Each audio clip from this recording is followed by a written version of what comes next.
So we'll start by setting our motivation. So start by thinking about the chain of events that brought you here this evening, your interest in spiritual growth, your interest in Buddhist philosophy, whatever your motivation was at the time. But now take the opportunity to intentionally expand that motivation in whatever way is authentic for you. Try to set the motivation of participating for the goal of finding tools and techniques that will help you to be of greater benefit to those around you. The highest expression of that's presented in Buddhism is enlightenment, but if you don't yet understand that concept, just try to have a broad motivation that tries to include as many other sentient beings as you can, wanting to be able to benefit them by developing your own good qualities.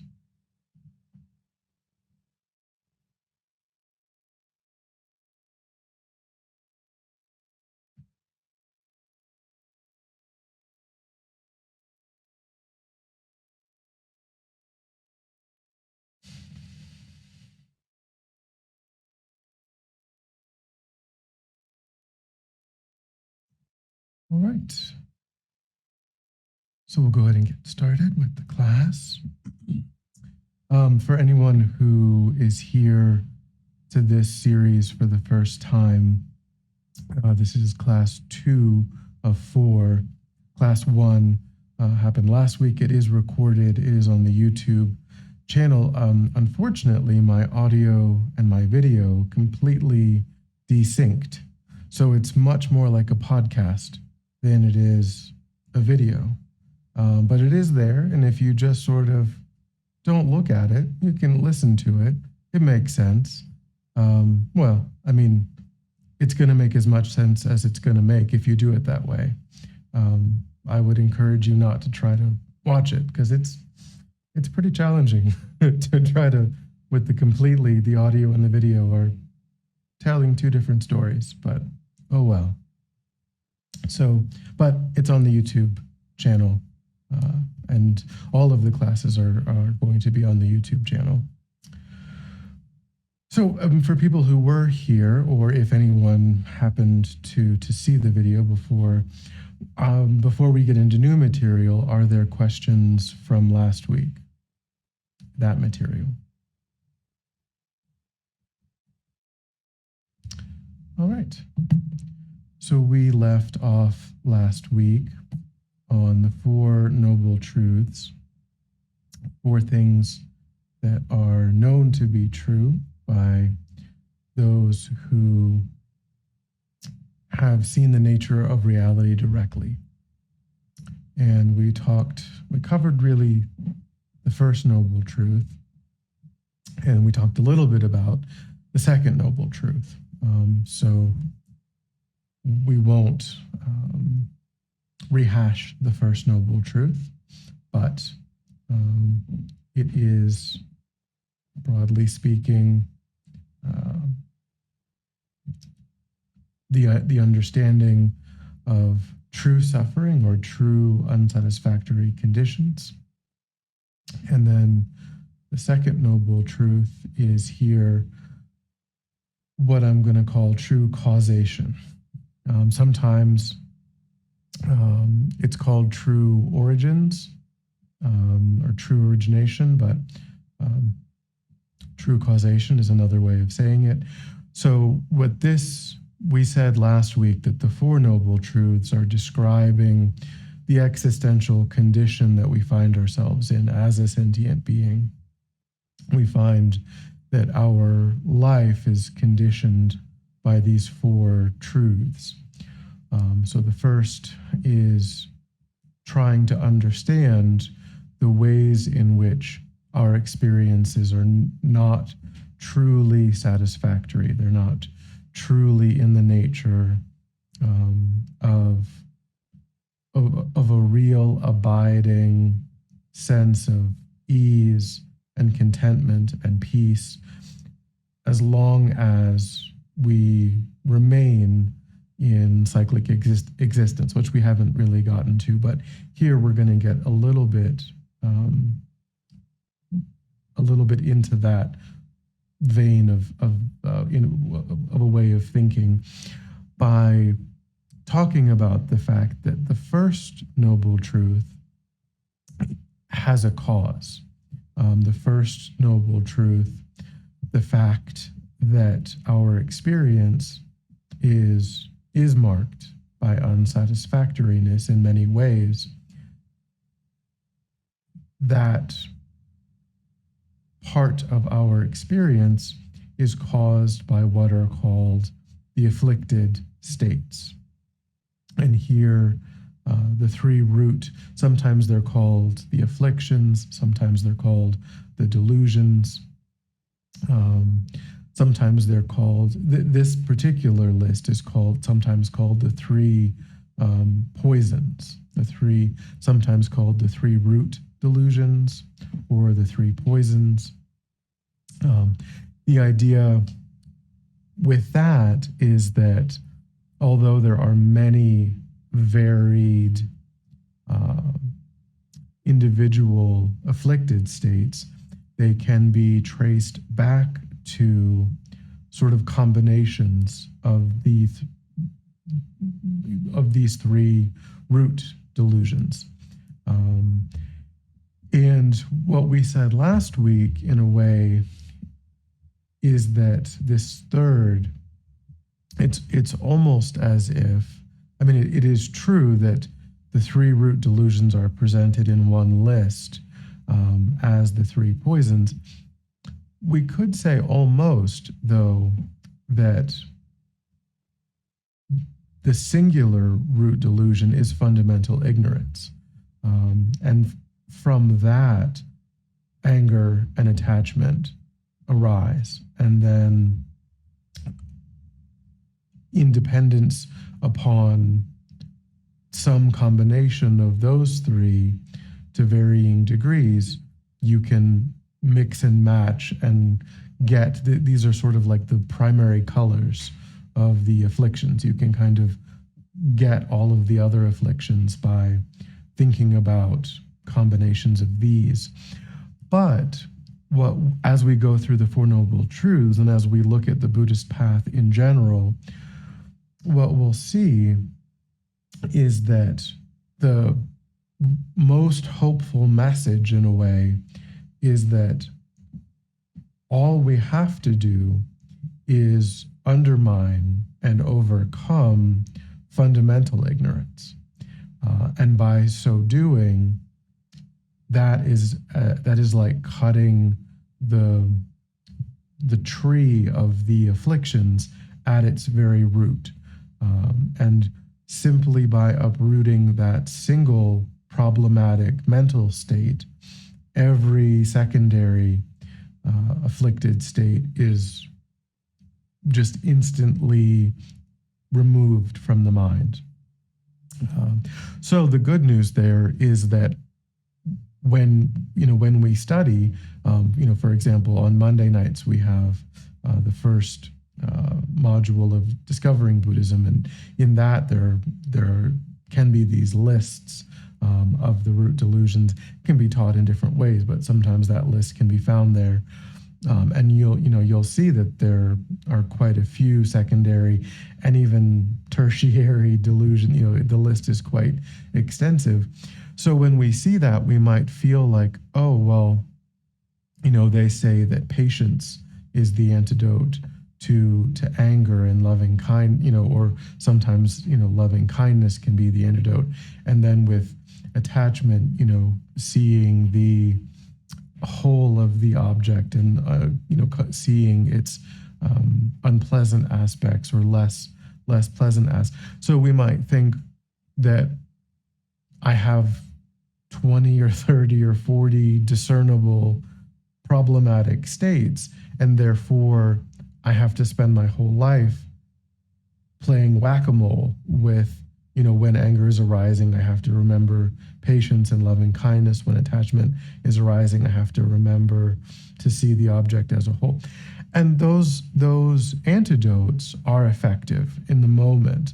Those antidotes, we do need to understand the varieties of the afflictions, and we do need to train in the varieties of the antidotes, because they can be very powerful and very helpful when in that moment to prevent saying the wrong thing, doing the wrong thing, causing problems for others, and then also just indulging in something that deepens a habit pattern that we don't want to deepen. But that ultimately isn't the primary goal of Buddhist philosophy and Buddhist practice. Those are very helpful, kind of in the moment things. But if and when we train in undermining fundamental ignorance, then that takes care of all of these other delusions, afflicted states. So that's the real emphasis of Buddhist practice, because it would be overwhelming if individually we had to uproot every single kind of afflicted state by applying a whole pantheon of different antidotes. So they do have a critically important role to play, but the real emphasis is on just completely cutting the tree of the afflictions at its most basic, at its fundamental root. And then we're done at that point. There's nothing left. There's nothing else that needs to be done at that point. Yeah. And so here, to kind of define the other two a bit, anger here, you do sometimes find this word translated as anger. His Holiness, though, but in the root teachings, in the root commentaries, and in books by His Holiness and other things, you can see the more technical understanding of this is that there's a sense of maliciousness. There's a sense of that comes along with it. That's the real problematic aspect, is that when there's a sense of maliciousness, sometimes we can have a reaction to injustice, and that can be still problematic if it moves into that maliciousness, if it ripens in a way where we feel like the people that we are holding or viewing as responsible need to be harmed in some way because of their unskillful or damaging actions. If we give rise to the sense that they ought to be harmed, that's the kind of maliciousness that's problematic. Not really the sense that there is injustice and that we ought to do something about the injustice. As we're going about doing something about the injustice, we try to maintain a stable, peaceful mind that's actually ultimately more effective than a mind that is incensed, in a mind that's given into the impulse to harm. So anger that's problematic is conjoined with the wish to cause harm, with a sense of maliciousness. Attachment is a different sort of energy in the mind, where we look at something, could be another person, could be an inanimate object, could be anything, a situation, and we perceive it to be useful or beneficial or positive or pleasant. And then we feel like, well, I like things that are pleasant and beneficial. And so that means that in order for me to be happy, I have to be in contact with this object because I have observed it and I have deemed it to be pleasant. And I like things that are pleasant, and therefore my happiness is dependent upon being in contact with objects that are pleasant. And if I'm separated from objects that are pleasant, I will suffer. That's sort of a way of talking to ourselves, or a way of relating. It's a way of relating to things outside of oneself. And it's the view, the perspective that our own contentment, our own happiness is dependent upon being in constant contact with pleasurable things. And that if we're separated, then unavoidably outside of our control, we will suffer. That's the energy of attachment. And it gives rise to all kinds of problematic behaviors. We might be willing to be unethical or steal or lie to get objects of attachment. We may even just spend our whole lives kind of seeking objects of attachment and not having the space in the mind to engage in anything more meaningful and deeper. So there's all kinds of problematic, just like with maliciousness, that gives rise to interpersonal conflict and wars and killings, and that gives rise to all kinds of problematic, attachment also gives rise to problematic. And again, I realize still haven't really defined fundamental ignorance, but again, because it takes a fairly long period of uninterrupted time to go through that. So, but it's a misunderstanding of, as we've said, the ultimate goal of Buddhist practice is to see the nature of reality directly. So fundamental ignorance is what obscures that. It is an active misrepresentation of the nature of reality. But it's going to be in the last class when we explain that in a bit more detail. I'll pause. Any thoughts or questions so far?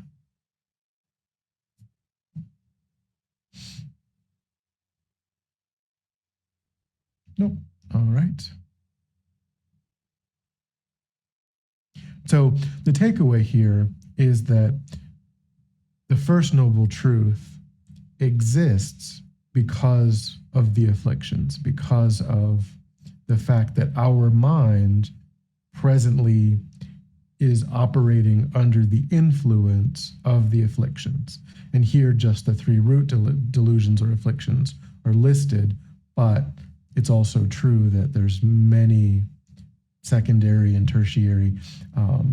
And if we then get rid of the afflictions, the delusions, the First Noble Truth will cease to operate. And that's the whole point of Buddhist thinking and practice, is to uproot the afflictions, and then the First Noble Truth will still be true, but it won't apply to us.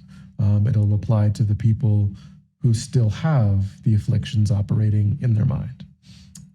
And we do this, of course, in practice on a conventional level day to day by applying a variety of antidotes, but really keeping our eye on understanding the nature of reality and really striving to see it directly.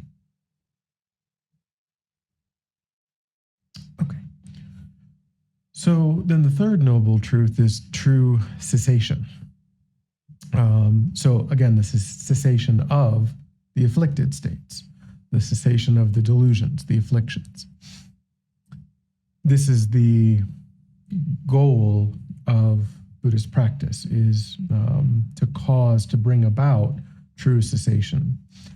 And true cessation as a large topic is a bit complicated because what's listed here are the two kind of endpoints of Buddhist practice as it's understood globally.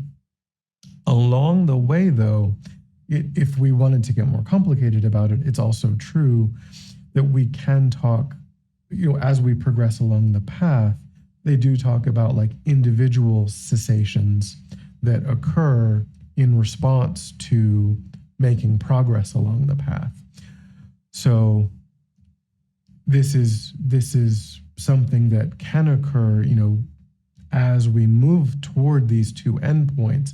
When we move toward these two endpoints, all of the delusions have been fully and completely ceased. Well, that's not. There's a little bit of a distinction there that we'll make. So here we have the words nirvana and the words nirvana and enlightenment here, and sometimes in a colloquial way, you may see these kind of used interchangeably. But as I said last week, our center is based in the Tibetan Buddhist tradition, and particularly the Gelug Tibetan Buddhist tradition, which is a Mahayana tradition.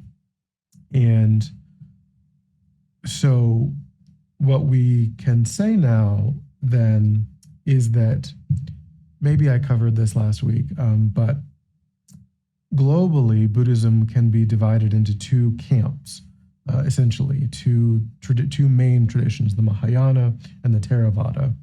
So the Mahayana tradition, which is generally found in the northern Asian countries, that's where Tibet is, and so all of those traditions are striving for full enlightenment.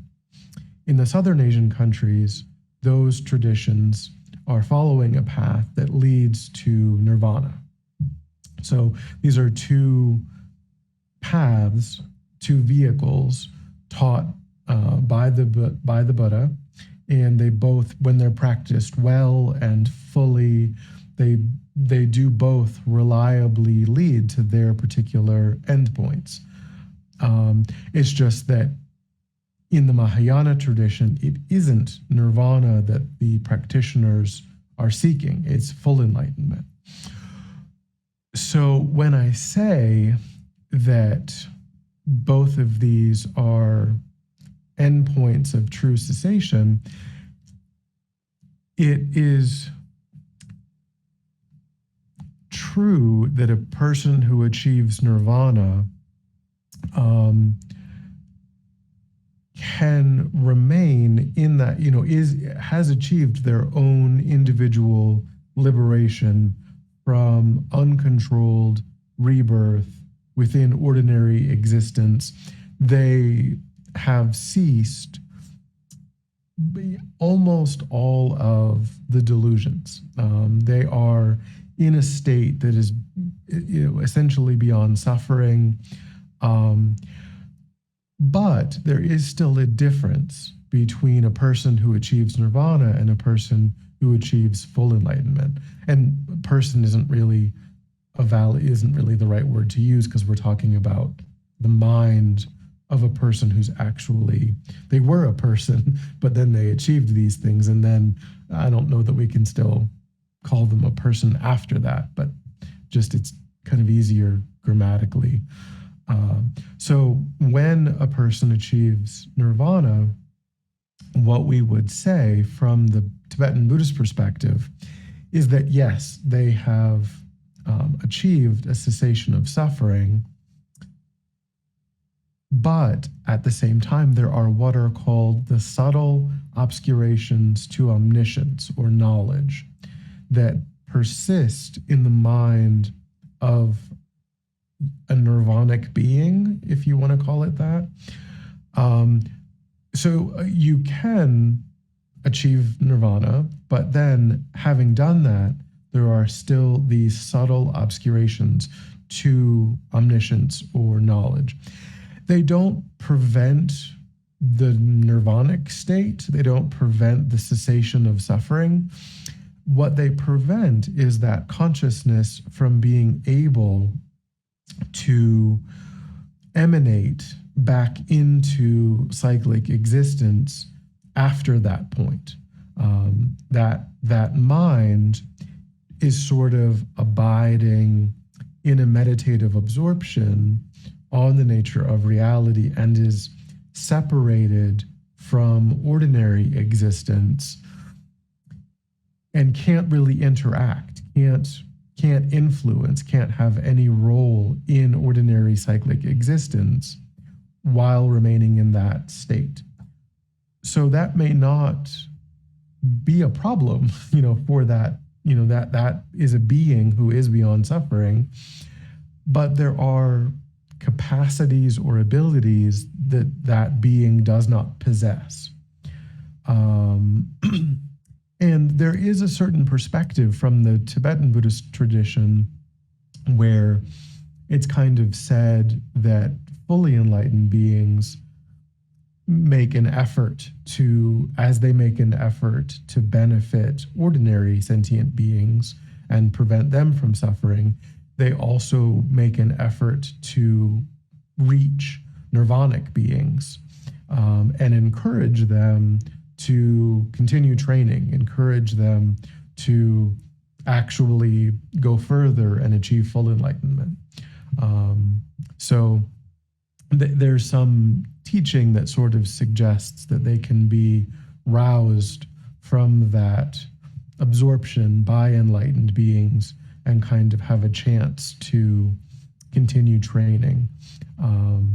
So that's now it's also true that from the Mahayana perspective, nirvana is a path that the Buddha taught that is practiced by Theravada practitioners, and there's no kind of disagreement about that. From the perspective of the Theravada tradition, there can be some differing views about enlightenment. There can be Theravada practitioners who don't think that it's quite as, that enlightenment isn't something that can be as easily practiced by kind of like just anyone. They have the idea of enlightenment, but they think of it in a bit of a different way. They think of it as a very, very difficult path that isn't suitable, to really be kind of widely taught and practiced, and that nirvana is kind of, and you'll find some Theravada practitioners who don't accept that the Buddha taught enlightenment. So you can find some differing perspectives there from the Theravada perspective in terms of the way that it's presented in Mahayana as being a vehicle that just anybody can pick up and get the result of. So from the Mahayana perspective, there's not that disagreement about nirvana, although there can be also a little disagreement about what nirvana is from the different perspectives. Theravada practitioners might view nirvana in a little bit different way. Some of them may look at nirvana as an extinguishing not only of the afflictions, but of the mind. Whereas from the Mahayana perspective, nothing can extinguish mind itself. You can extinguish the afflictions, but mind itself is indestructible. So there can be also a little bit of a disagreement about what actually is achieved when a person achieves nirvana.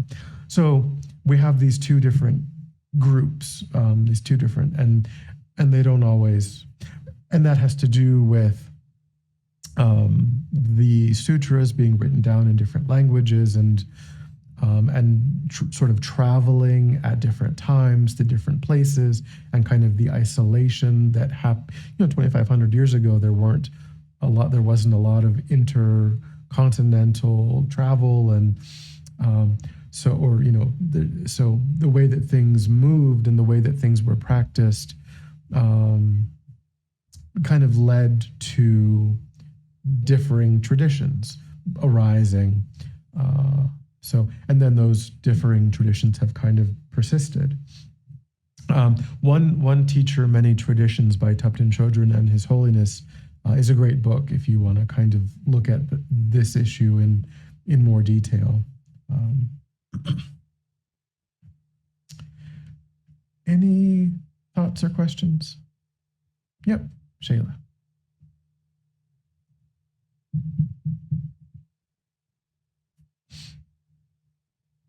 You're still muted, I think. Sorry. Is nirvana close to or similar to bodhicitta? No, they don't, because in the Theravada tradition, they don't really have the concept of bodhicitta, because bodhicitta is the wish to achieve enlightenment for the benefit of all sentient beings. So that's a motivation that's actually unique to the Mahayana. The Theravada motivation is just sort of like, get me out of here. You know, I just want to put an end to my own suffering. That's why it's called the individual. It can be called the individual vehicle versus like the universal vehicle. So that a Theravada practitioner develops that there's parts of the process of bodhicitta in common. For example, great love, great compassion, you know, those are cultivated by a Theravada practitioner. But it doesn't culminate in, they don't see it as a vehicle that's suitable for just anyone to kind of pick up and use to get to that result. And like I said, in some traditions, they don't see it as an authentic teaching. Because it's not, they use the Pali Canon, which is the collection of the sutras as it was contained in the Pali language, and in the Mahayana you tend to find more like the Sanskrit canon, which is the sutras as they were contained in the different.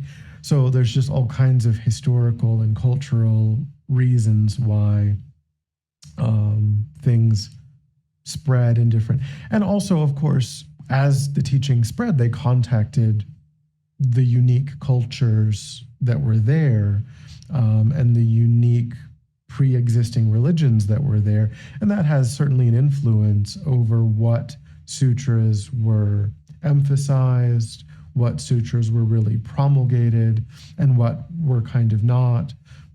But it had a lot to do with language and linguistic barriers and the timing of things. Some of the sutras were kind of held in a more secret way for longer. So there's all kinds of historical reasons why things, and you know, people are different. There's different predispositions within humanity. So we need to have different vehicles to reach different kinds of people. You know, if it was all just one thing, it wouldn't work. Just like Christianity isn't one thing and Judaism isn't one thing. And they're different because people are different and people need different paths.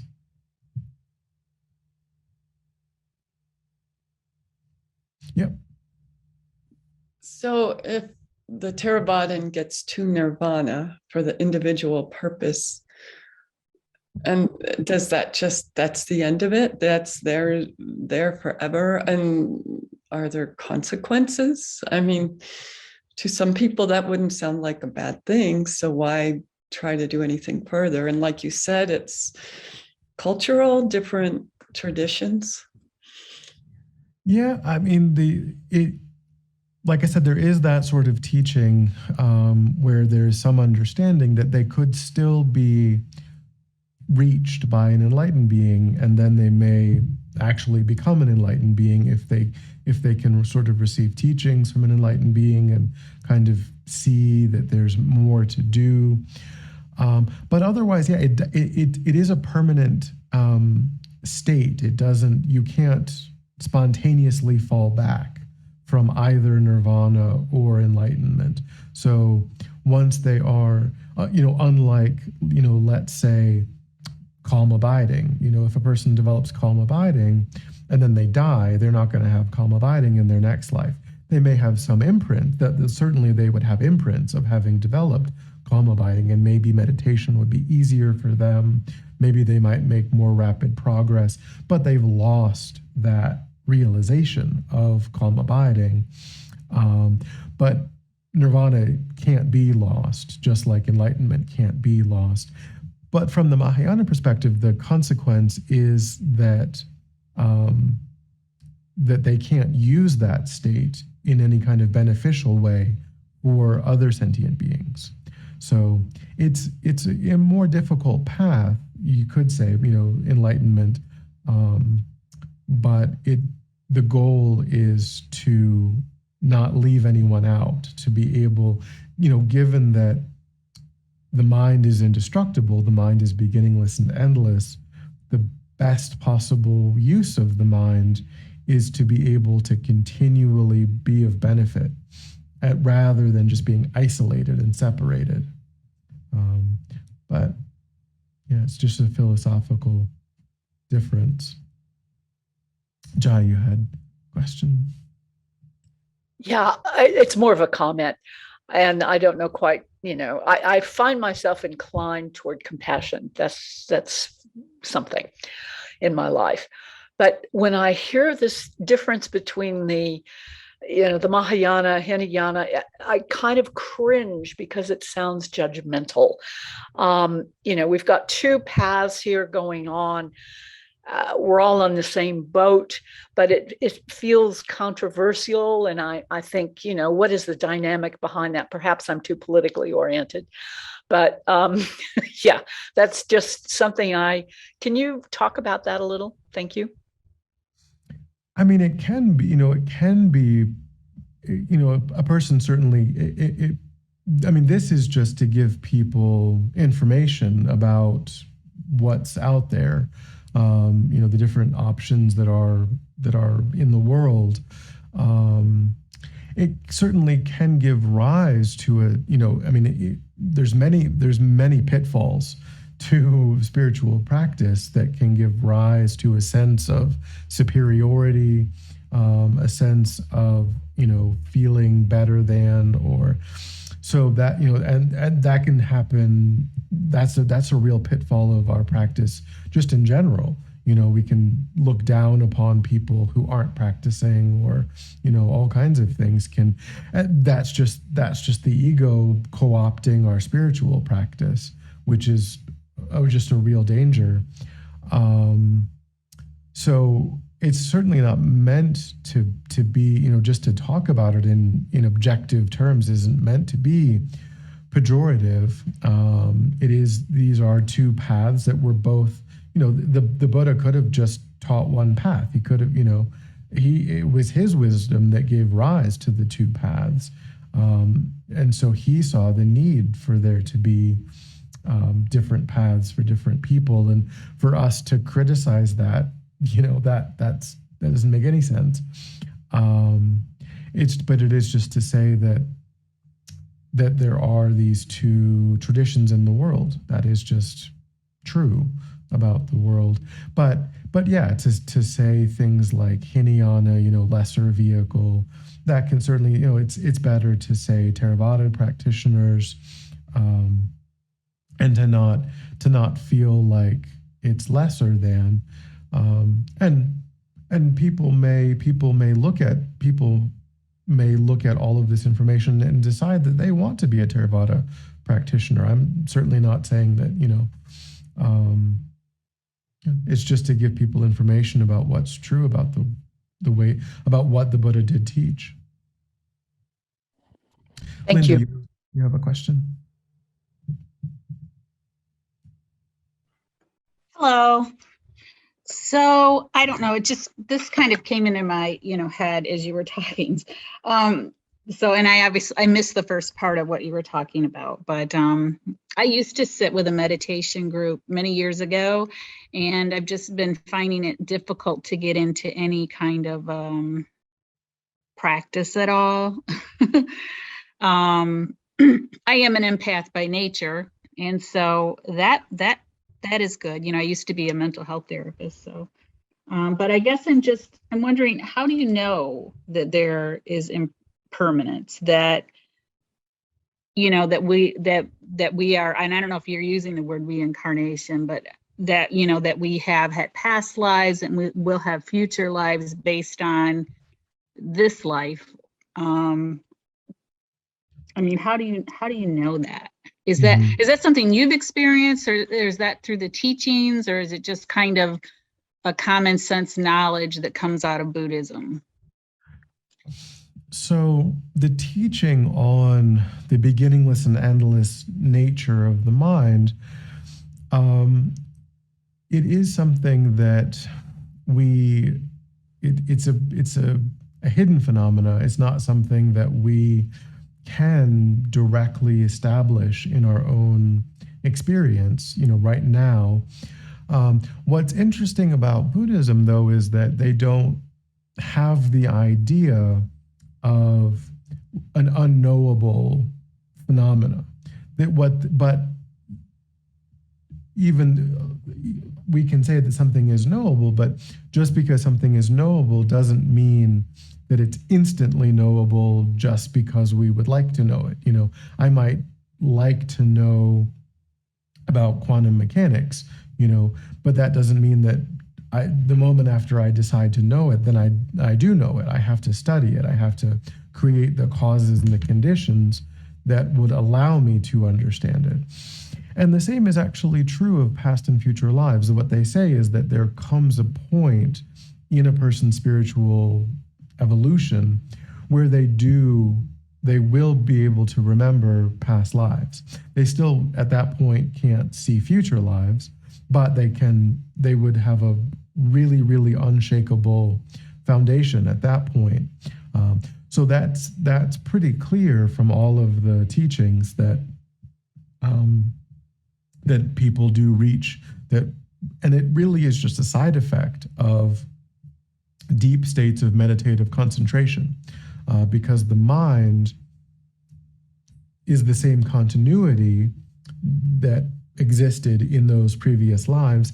What happens is that at death, the kind of state change that happens during the death time, and then in the intermediate state, and then in the rebirth state, it's a kind of really dramatic series of state changes. And that seems to prevent memory from working in the way that it otherwise works. That kind of just really dramatic. But it is still the same mind that was there experiencing all of those really dramatic changes. So if we can access a really, really deep, subtle level of our own mind, then we access those memories. Then we have recall of those.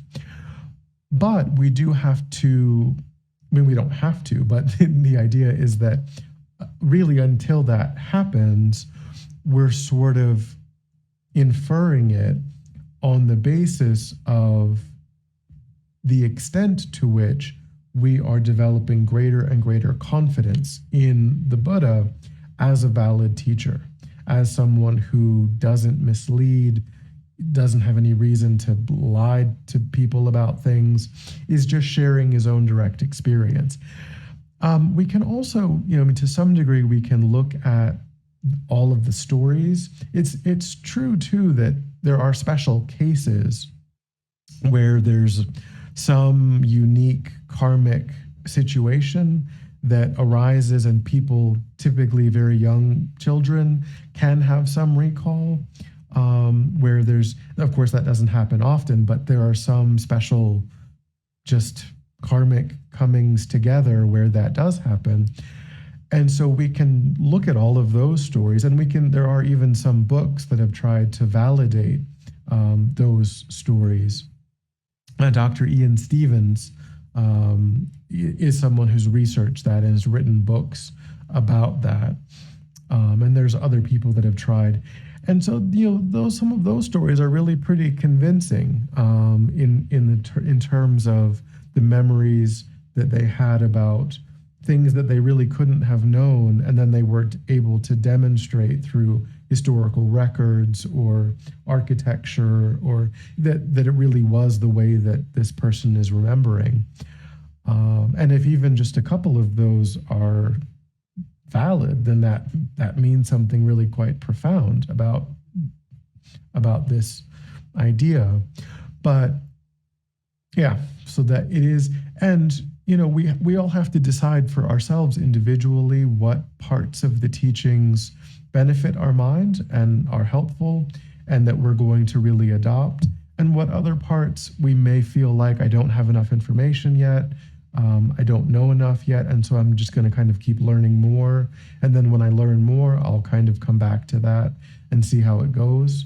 So that's just a very individual thing that we all have to kind of deal with and decide for ourselves.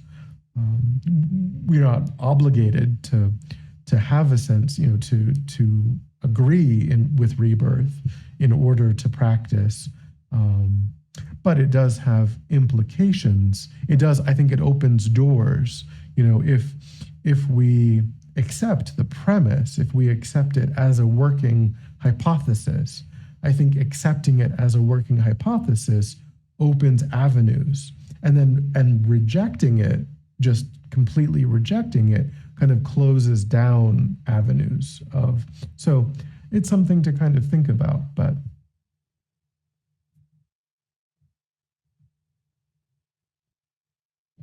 any other questions? Yes. Mm-hmm. Okay, so I have I have a couple of questions about that. So is the life then that we are leading now, or the life that we have now, is that a result then of our past actions?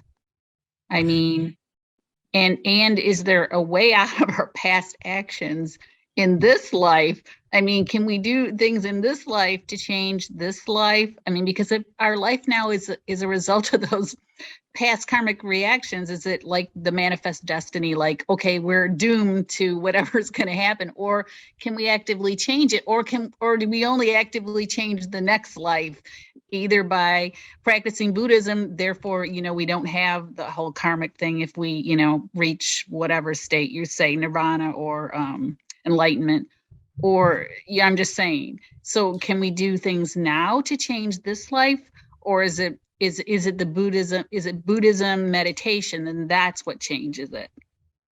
Let me see if how far we can get today. If we can get to like the section on karma and those things, and if not, then I'll come back to that. Sure. But let me just see if we actually just get there already, and because that is what we will address.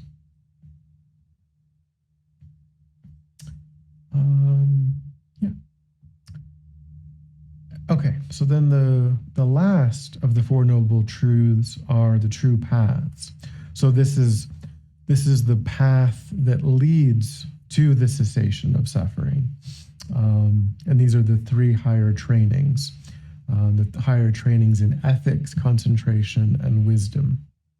So ethics is really the foundation of our practice.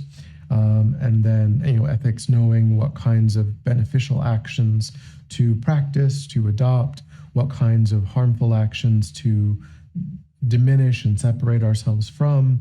Concentration literally being meditative skill. And then wisdom.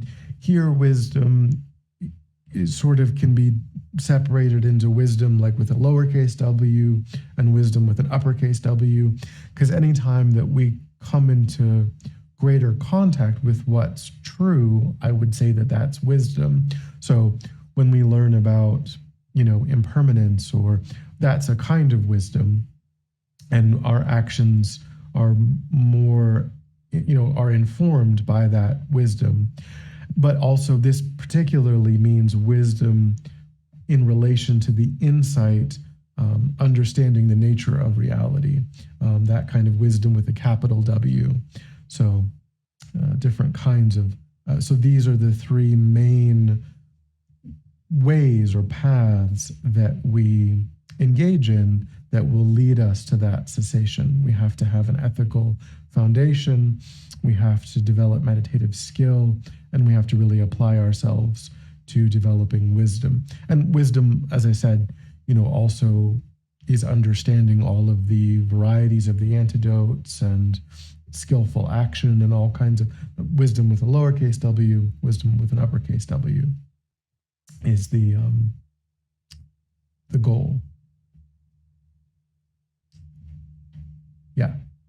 And then, so we talked about here I do use, I don't know why when my slide is green, it's showing up. It's like it's being a green screen. I don't know why it does that, but I think there's something. Anyway, so here I do, in the technical, Hinayana is the more technical. Just again for people's information, Hinayana is a sub-school, is technically the only extant sub-school that exists, that's currently practiced in the Theravada, in the sort of larger Theravada tradition. Hinayana is the only extant sub-school. So it's sort of technically a more correct, in that sense, it's technically more correct, but it's widely perceived as pejorative.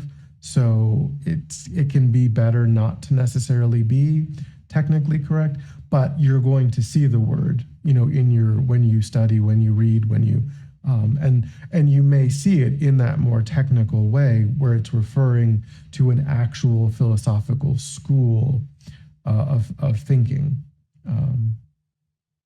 and not kind of the larger idea, but just the actual philosophical school. And then, the three baskets is another way of understanding the Buddha's teachings. Vinaya is related to ethics. The basket of, and particularly the word Vinaya particularly refers to monastic discipline, but we can also just understand it as also being the ethical foundation that the Buddha taught.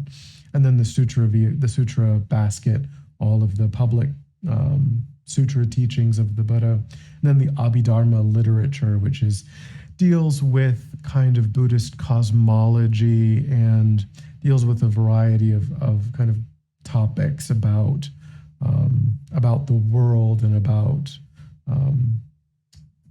kind of how things, and some of the Abhidharma literature, like His Holiness has said that we shouldn't take literally in terms of how Buddhist cosmology was understood in the past, but it's a sort of, but we're not going to go into Abhidharma at all in this class, but just to understand that it's kind of a collection of teachings that deal with cosmology and things like that.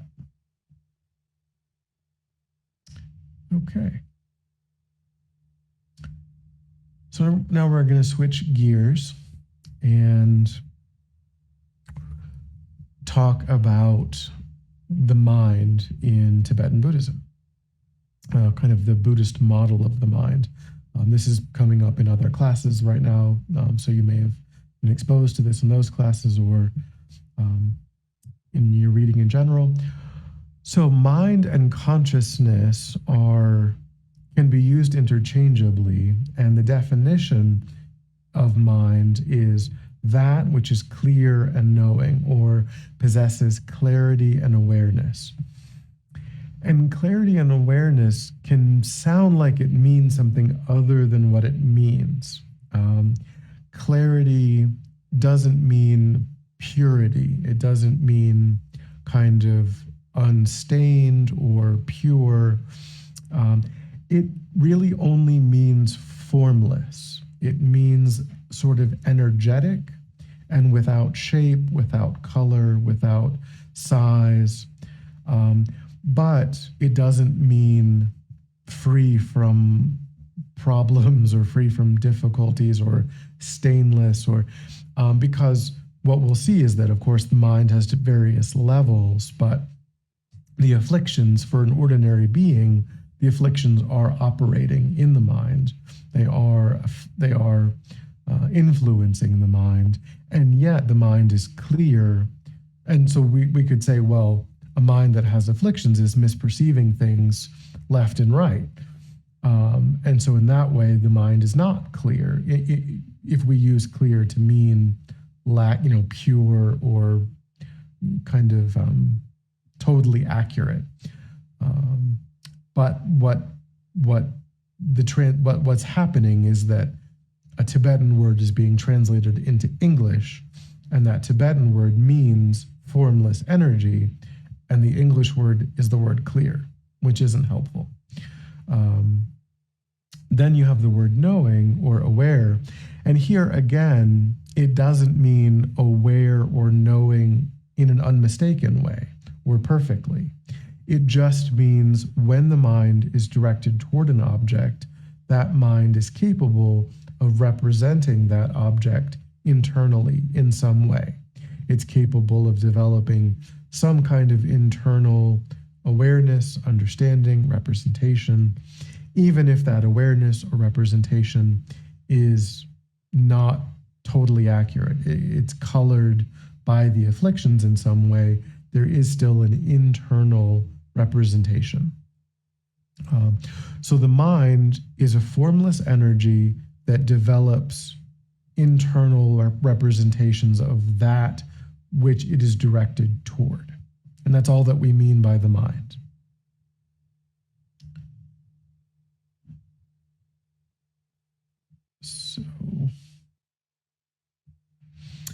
So when we talk about the mind, then we can talk about the 6 consciousnesses, or the 6 types of consciousness. So the mind, as I said, the mind is that which is aware. And so there are 6 ways in which we are aware of phenomena. We are aware through the 5 senses. Each of those is considered to be, in Buddhism, considered to be a consciousness. The eye sense power or consciousness, the taste sense power or consciousness, because it provides us with a specific and unique way of representing the world, of developing this internal representation. The eye can cognize shape and color. The ear can cognize, can cognize sound, and so on. And so that is how we get information that results in an internal representation. We do it through the 5 sense powers. And of course, for any individual sentient being, one or more of these may be absent. It's certainly, the eye sense power may not be functioning for a particular sentient being. That's certainly possible. But this is just to say that these are the 6 ways in which we can develop, we can get information about the world. And then the mental sense power, or the mental faculty or consciousness, is the 6th type. And so here, what is important to understand about this is that it's distinct from the 5 sense powers. And for us, it's all of these are kind of jumbled up into one thing.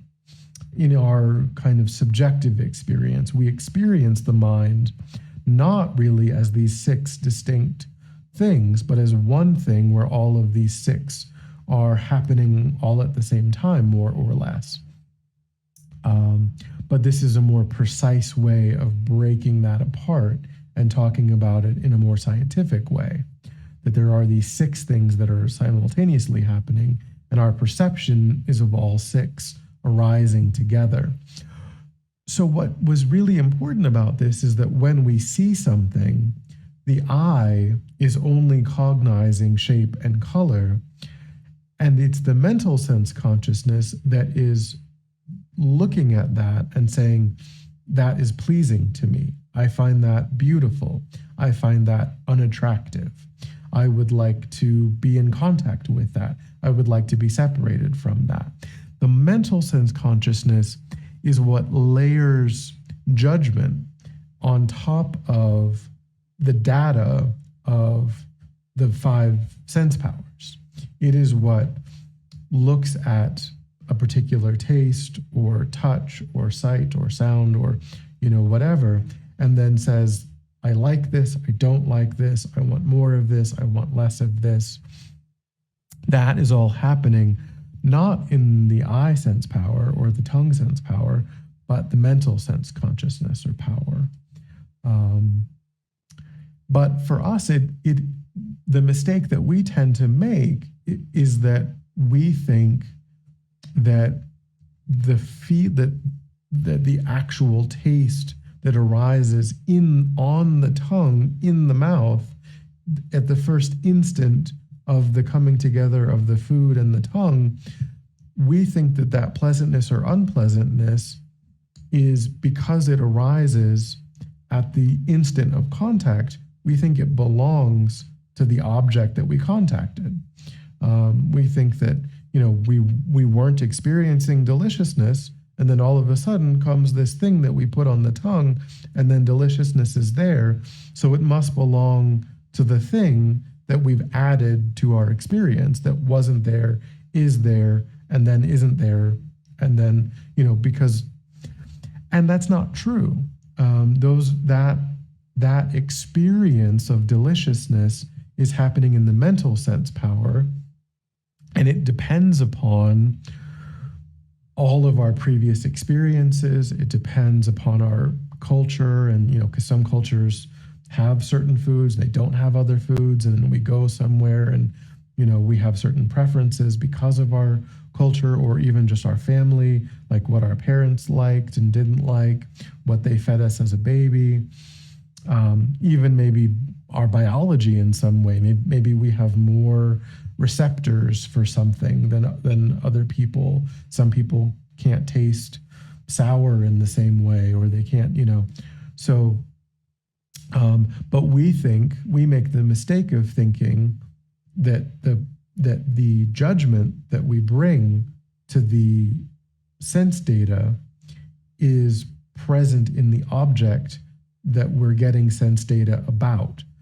And it's in the mental sense power that is layering on top of just the bare sensory data. So this is just a more precise and more scientific way of understanding perception, understanding how we are aware of things. Any questions about that?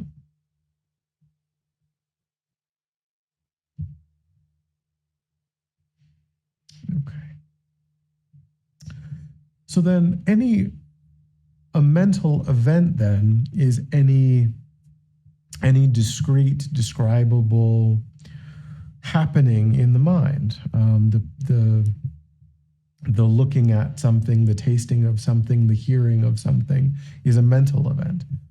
And a mental event requires one or more of the six consciousnesses, and then an object that one or more of those consciousnesses is aware of, and then a prior moment in the continuity of one or more of those consciousnesses.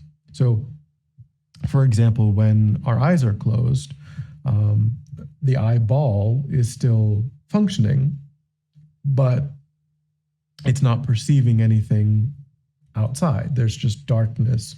And if there's some bright lights, there's some redness or some floating, but we're not actually perceiving. So we can say, I'm perceiving a bit of red, I'm perceiving.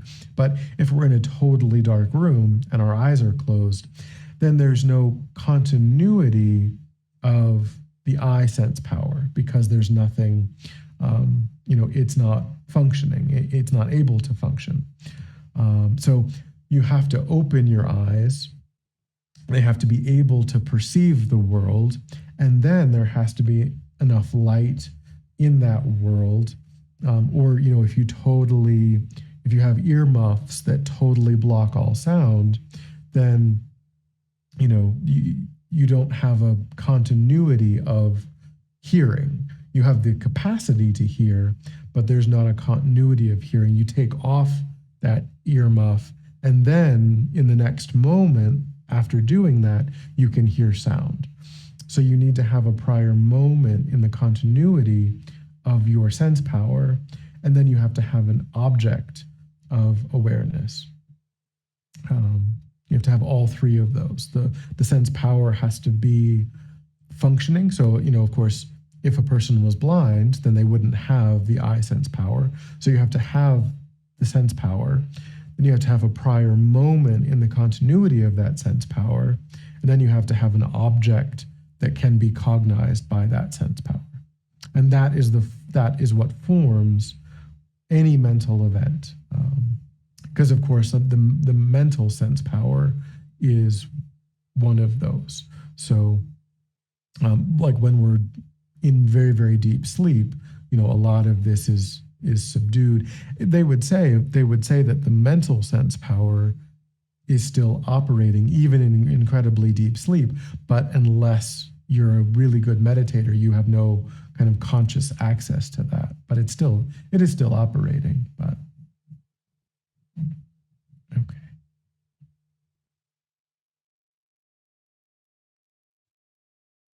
Okay. Yeah.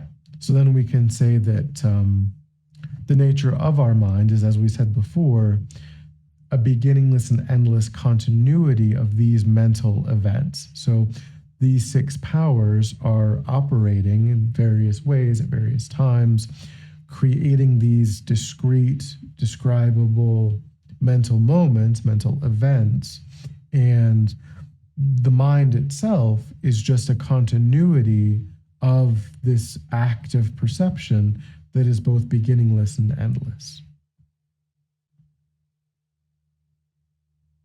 Okay. So that is kind of a brief presentation of the Buddhist model of the mind itself. Any questions about that?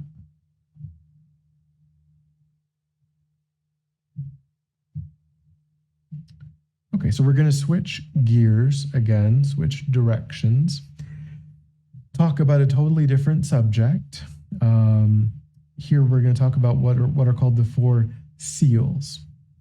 And here the word seal kind of evokes sort of like a royal seal, kind of a stamp that seals the authenticity of something, like it authenticates, or like if you see the unbroken royal seal, you know that the contents really did come from the monarch.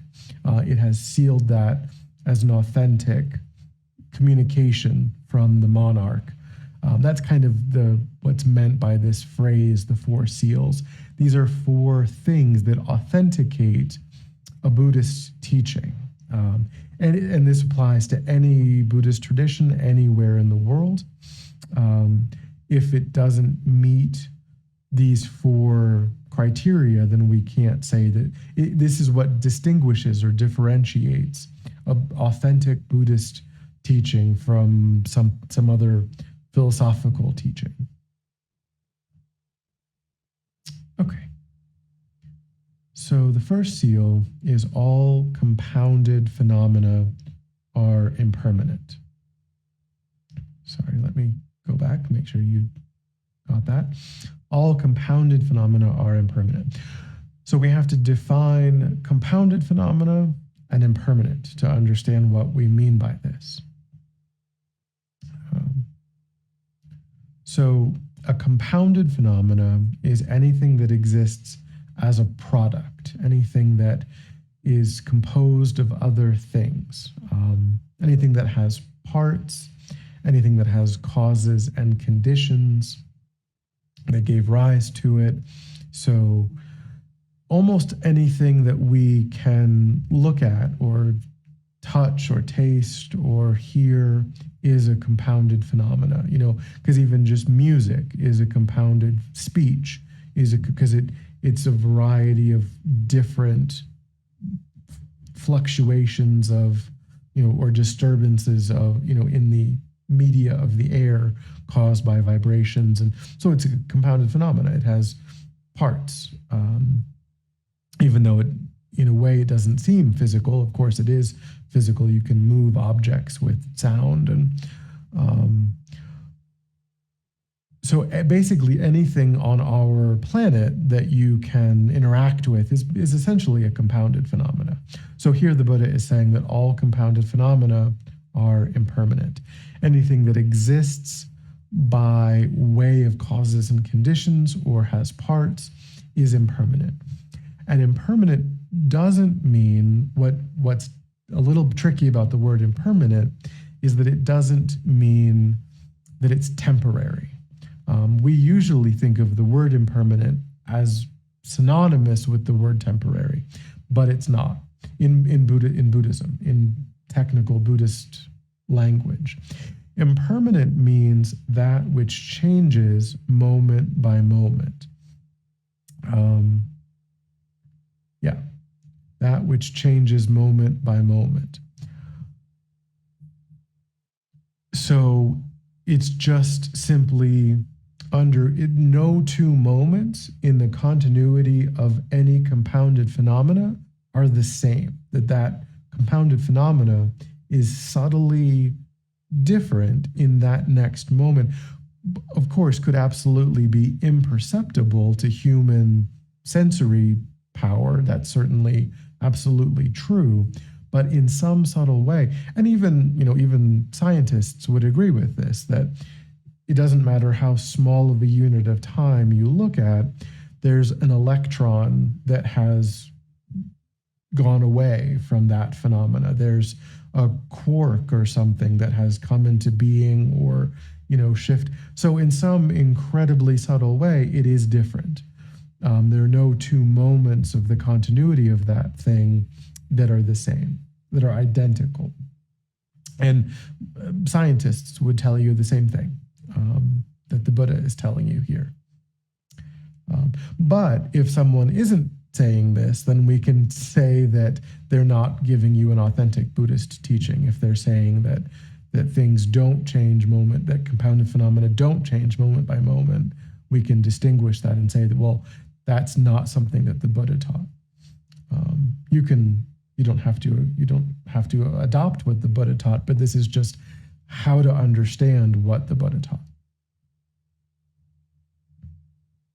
Okay. So then the second seal is all contaminated things are unsatisfactory. So we have to define a contaminated thing. And I don't like the phrase contaminated thing. It sounds quite negative and harsh. But what it means is that which has past karma and delusion as its origin is a contaminated thing. So here again, basically almost everything that we interact with on Earth is a contaminated thing, which means that it arose due to past karma and delusion. So it's not an uncontaminated thing. An uncontaminated thing is basically a Buddha or the environment of a Buddha. And we are not Buddhas. We don't live in an environment, in a pure land of a Buddha.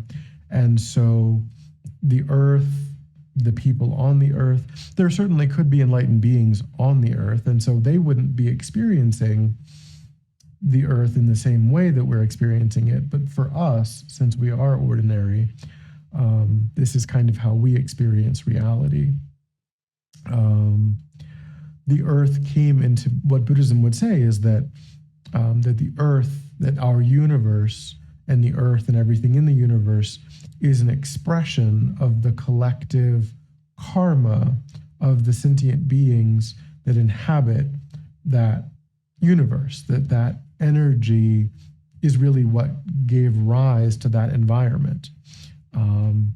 And so because this universe is only populated by humans and animals, for the most part, and then we can classify aliens as either humans or animals, most likely, because that refers to the sort of karmic experience that they're having.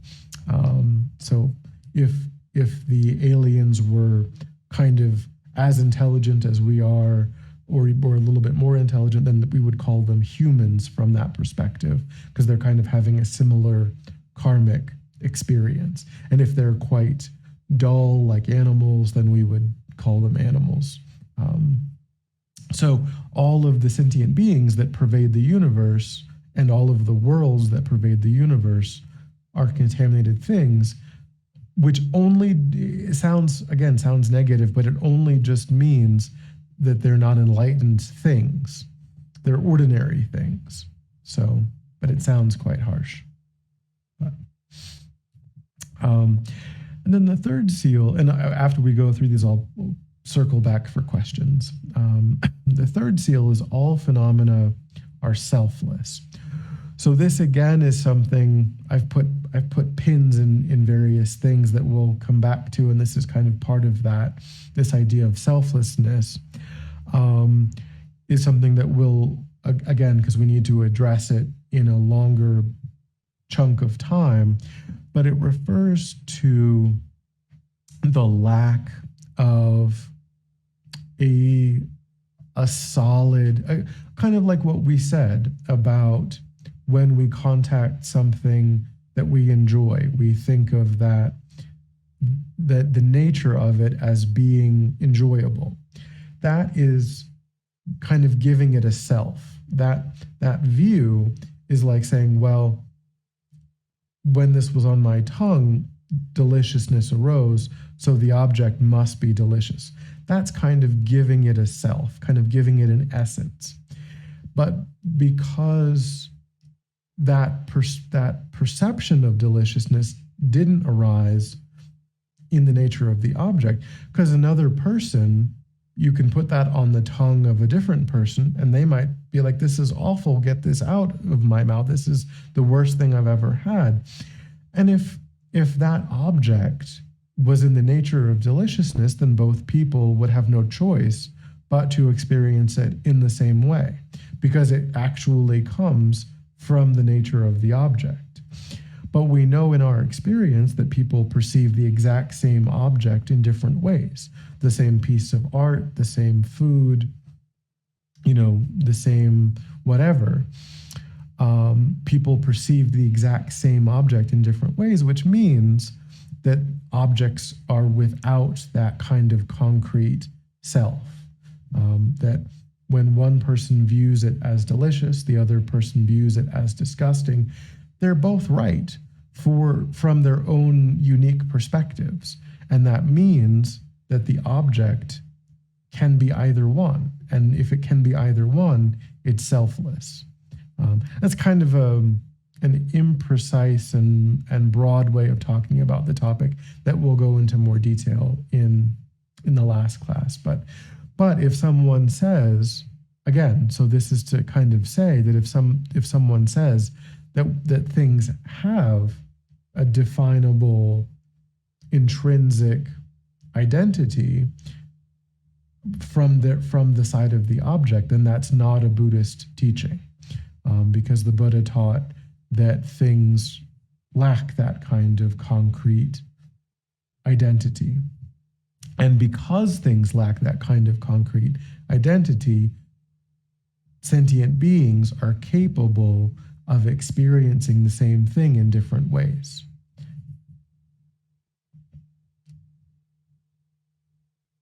Okay. And then the fourth seal is nirvana is peace.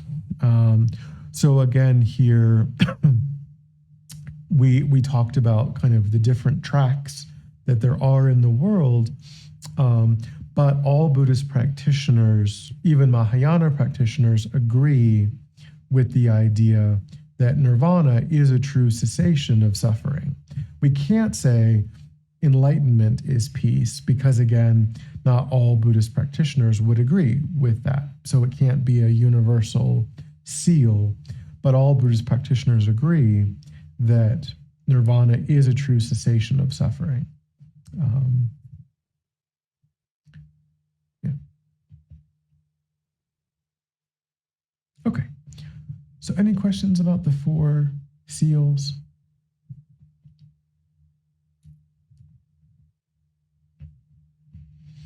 Again, just a way of distinguishing a Buddhist philosophy from any kind of Buddhist philosophy. It's not judging a non-Buddhist philosophy. It's just how you can know.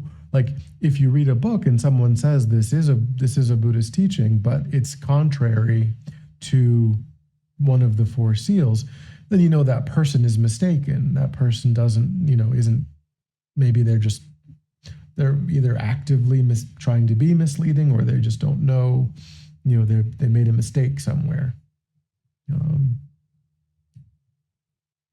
Like if they were to say that the Buddha taught something about, because also when we say nirvana is peace, of course, that also implies how nirvana is achieved. That also implies that, the root delusions are the real issue, and that directly perceiving the nature of reality is the real antidote. So if someone said that the Buddha taught like something similar to the Christian conception of heaven, where it's kind of like just, really good ethics. Really good ethics are critical, but they're not the whole picture.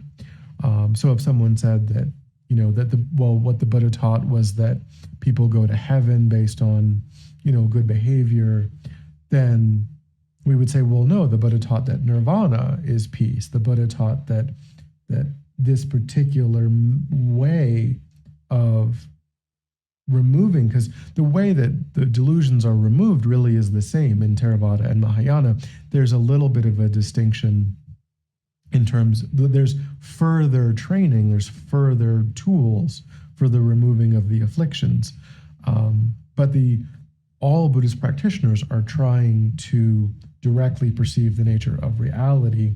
All Buddhist practitioners are in agreement that the not yet having seen the nature of reality is the source of all of our confusion, the source of all of our strife and difficulty. So that's also what is, in my mind, also what's implied by this idea that it's nirvana that is peace, and not something like, just going to a really pleasant kind of afterlife.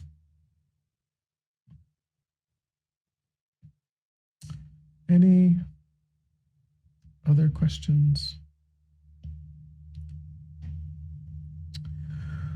Okay, so we're not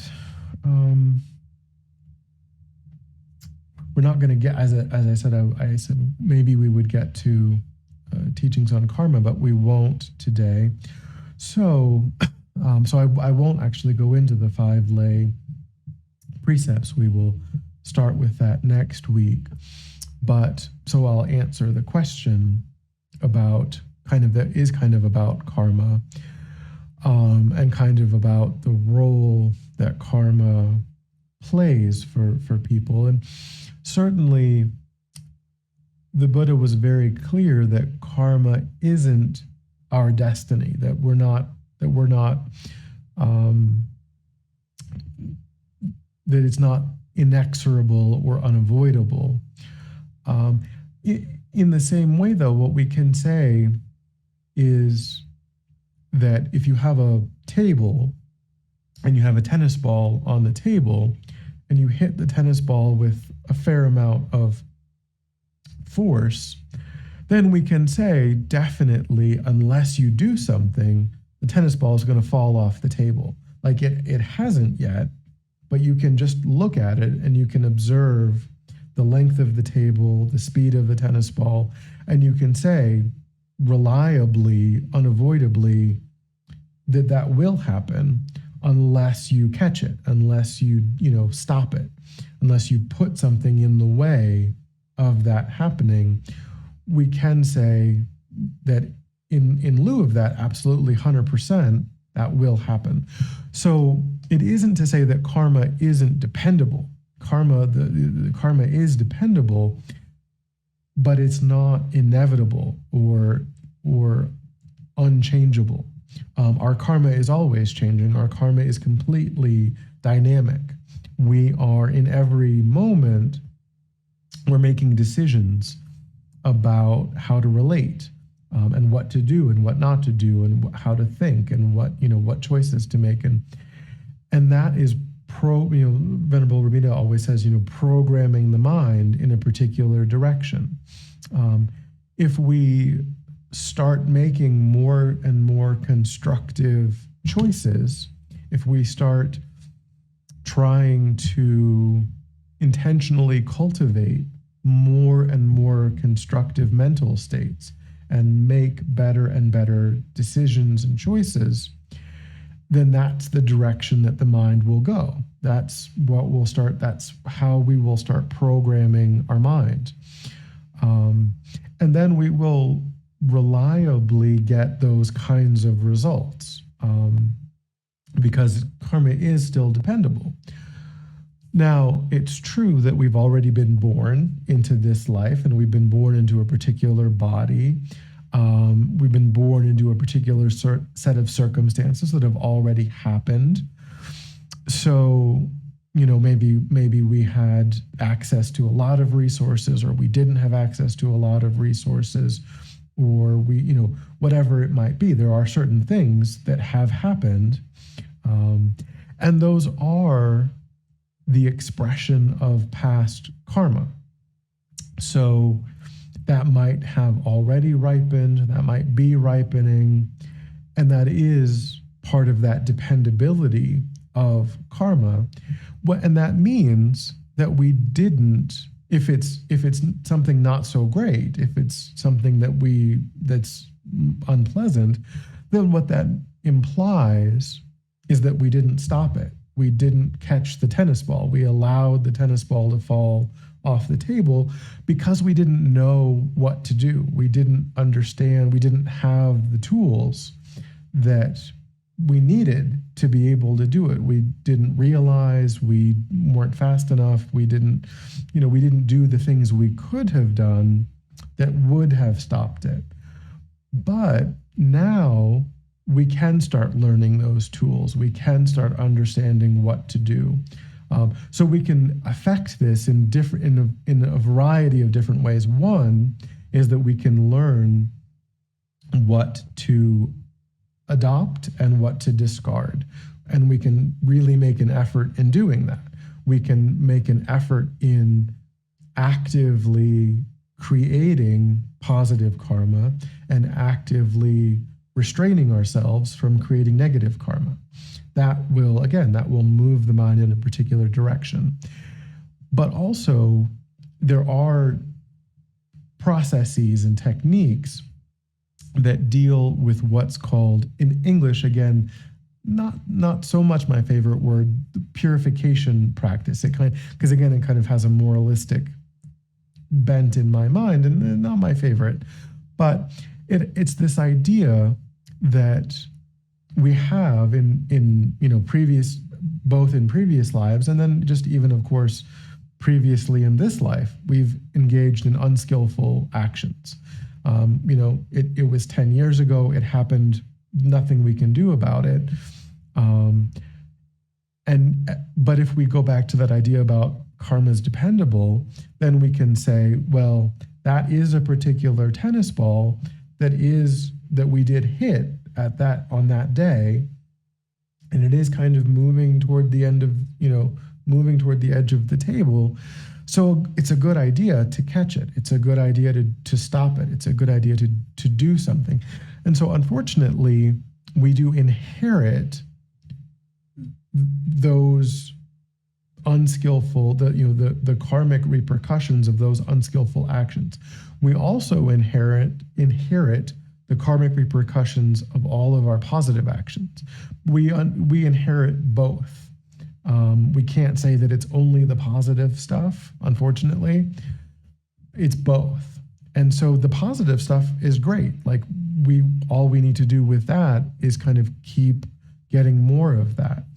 But with the unskillful things that have happened there, and we'll talk more about this in the upcoming classes, we'll talk about the actual process. If you want to Google it, you can look at what are called the 4 opponent powers. That's the basis of doing something about past negative action, is practices that help us to engage in the 4 opponent powers. So when we engage in the four opponent powers, we lessen that karmic tendency. We lessen the energy of we pick up and stop the momentum of that particular tennis ball. And that's quite useful because, as we've said, with that dependability of karma, we can see how unskillful actions will tend to ripen in experiences that are unpleasant, and skillful actions will tend to ripen in ways that are enjoyable, ways that are beneficial, ways that are useful. And we don't want the negative experiences, and so we do have to do something about those past unskillful actions. But the last thing I'll say about that, unless there's questions, and then I'm happy to just answer whatever questions there are. But if people need to go, then of course. But so the last thing that I'll say about that is that can sound overwhelming when we think about the beginningless nature of the mind and how many negative karmas we must have created. That can sound overwhelming. But what is still quite optimistic about this idea of trying to understand the nature of reality and having that direct, non-conceptual understanding of the nature of reality is that is still the only thing we need to actually do. We don't actually need to uproot each and every individual, just like we don't have to combat each and every negative mental state that we actually can perceive in our own mind right now. We don't have to think about the incredible mass of individual negative actions, because that realization of the nature of reality creates such a shift, such a state change in the mind that what they say is that it kind of burns the ground in which all of those negative karmic seeds or potentials live. So we engaged in those actions. Those karmic potentials are still there. We haven't necessarily uprooted them each individually, but at the moment that we see the nature of reality directly, they are no longer functioning karmic potentials. So it's also quite optimistic in that sense. So I just didn't want to leave anyone with a sense of overwhelm at all of their past lives, because it's dealt with by directly seeing the nature of reality, which a person can do in one lifetime. I mean, it's difficult, but it is not impossible. It's something to aim for, at least, to think that it's at least possible. And if not in one lifetime, we can set ourselves up to do it, in short order, relatively speaking, in a future life. Okay. So are there any questions?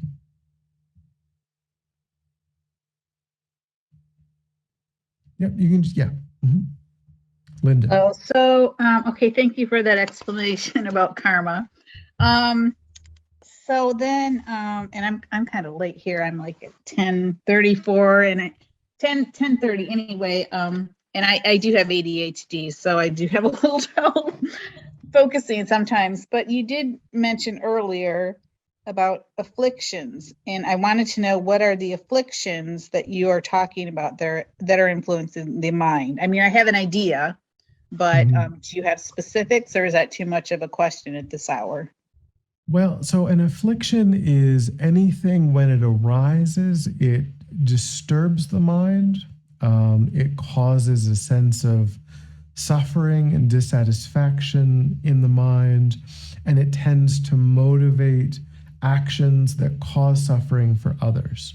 So it's things like jealousy, hatred, ill will, maliciousness, covetousness, anything that when it arises, the mind becomes agitated, it becomes disturbed, it becomes unpeaceful, and it tends, the actions that a person engages in when they're under the influence of it tend to be actions that harm others.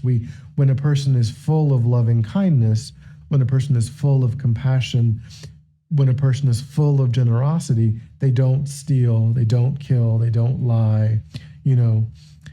They do those things when they're under the influence of jealousy, hatred, miserliness, all of these agitating states. So we can diagnose it in the mind by recognizing, am I unpeaceful? Am I agitated? Am I discontented? And if I were to, what do I want to do with that? Am I motivated to tell a lie to someone, to steal something, to be harsh, to be disrespectful, that kind of thing? Thank you.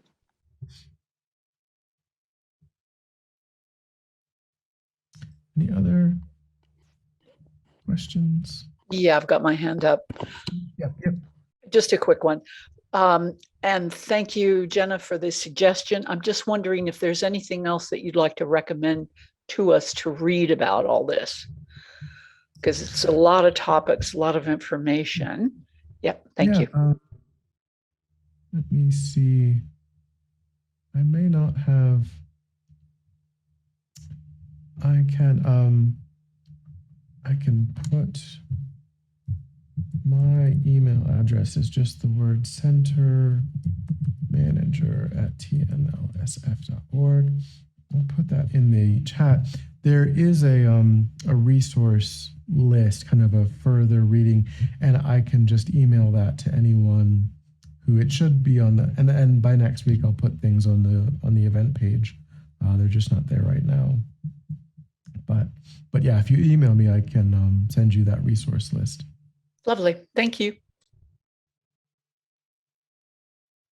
And I'll just volunteer. I found this very helpful because I have looked at other things and this is much clearer than what I've been able to find. So thank you.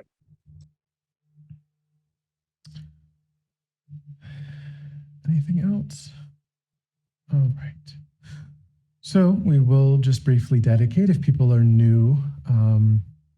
Dedication is what we do at the end of a virtuous activity. We can do it at the end of any activity, but particularly we try to do it at the end of constructive activities where we try to recollect the motivation that we started with, where we tried to intentionally cultivate a wide, a broad, and altruistic motivation. And we think that then we thought about these topics, and having thought about them, we've tried to actualize that motivation. We tried to think about these things to find tools, to find techniques to actualize that motivation. And that's an incredibly positive activity to engage in. There's therefore positive karmic energy in the mind. And we want to offer that positive energy for the benefit of all sentient beings. Thinking, again, relying on that dependability of karma. Thinking, when it ripens, may it ripen in whatever way is beneficial for sentient beings. May my positive energy ripen for the benefit of all sentient beings. So instead of holding on to it, instead of thinking, what a great practitioner I am, we just let it go and think, may it ripen for the benefit of all sentient beings. Again, not letting our ego co-opt our practice. Having a sense of just releasing that for the benefit of all sentient beings. So in whatever way you like, try to connect with that energy of dedicating.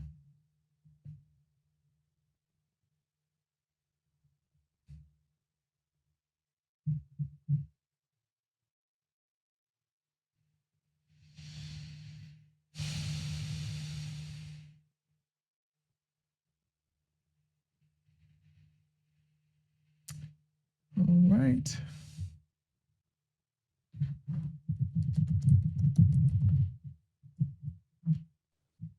Thank you. Have a great night. Oh, Yeah. So we will we'll meet again next week. Thanks for coming.